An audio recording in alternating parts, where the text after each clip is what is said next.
After this, Jesus went around in Galilee. He did not want to go about in Judea because the Jewish leaders there were looking for a way to kill him.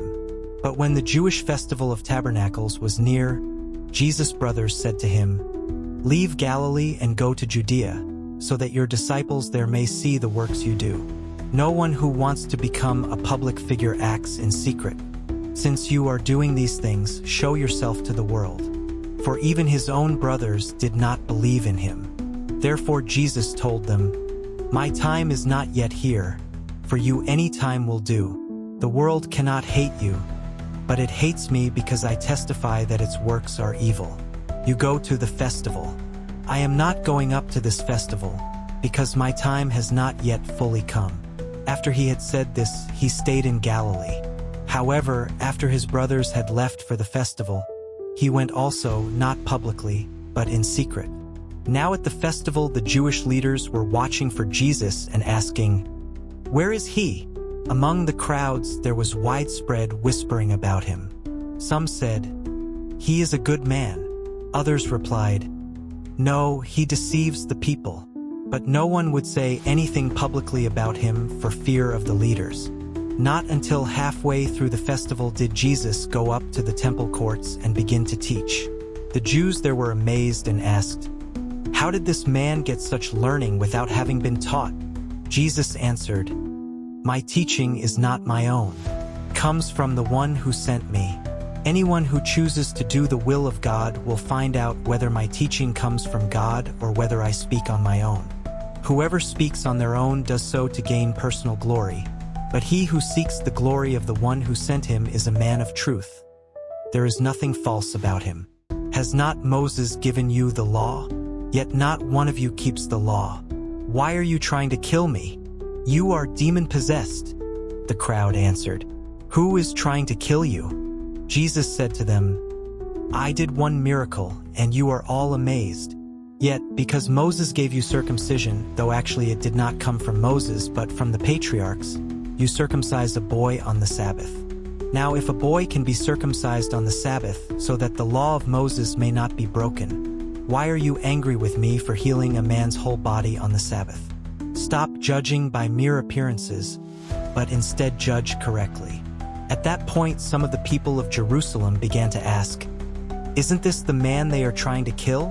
Here he is speaking publicly, and they are not saying a word to him.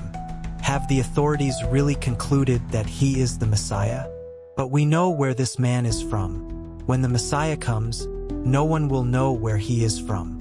Then Jesus, still teaching in the temple courts, cried out, "Yes, you know me, and you know where I am from.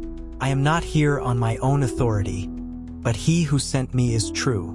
You do not know him, but I know him because I am from him and he sent me."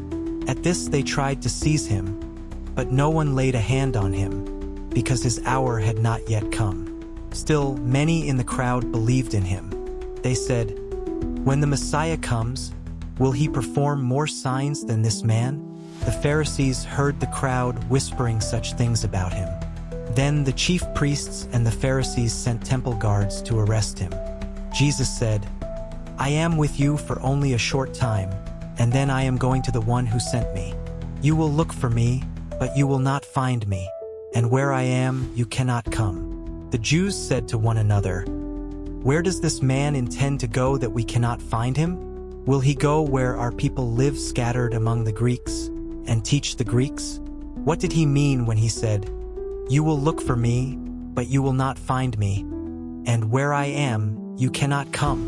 On the last and greatest day of the festival, Jesus stood and said in a loud voice, "Let anyone who is thirsty come to me and drink.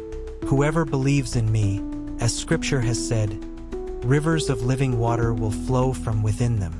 By this he meant the Spirit, whom those who believed in him were later to receive. Up to that time the Spirit had not been given, since Jesus had not yet been glorified. On hearing his words, some of the people said, "Surely this man is the prophet." Others said, "He is the Messiah." Still others asked, "How can the Messiah come from Galilee? Does not Scripture say that the Messiah will come from David's descendants and from Bethlehem, the town where David lived?"